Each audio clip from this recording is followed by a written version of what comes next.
how to implement zero trust identity architecture. So in this slide, we're going to talk about zero trust based on the NIST reference architecture.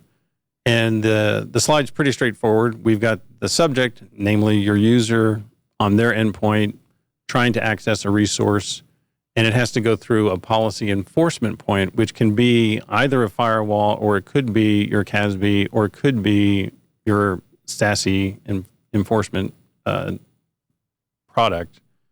And the type of resource that folks are trying to access are what you would normally think of for resources. So it's Azure, it's Salesforce, it's AWS environments.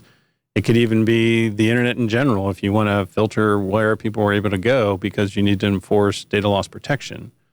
So when you look at that, you're going to have to first get the identity established, either using something like Azure AD, or perhaps Okta, or One Identity, or Ping. Pick your favorite identity management solution.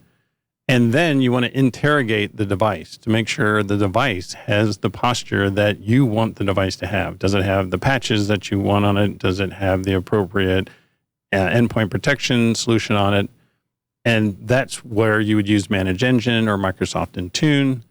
And then the other piece on the device is what I talked about just a second ago, the endpoint protection, and you can do security analytics. So you're going to have CrowdStrike for perhaps your endpoint protection. You might have Microsoft Defender.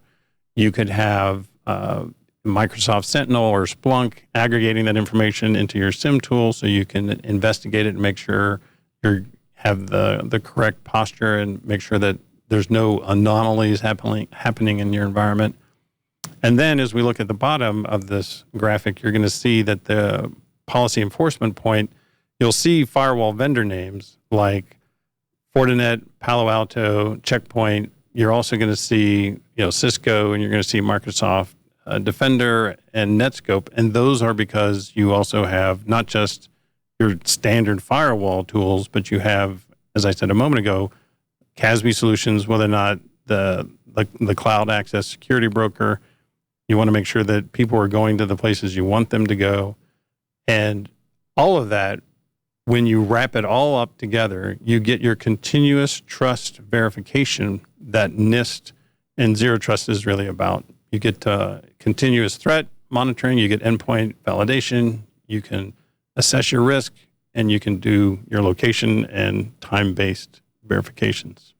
So a lot happening, but it's an important component of Zero Trust.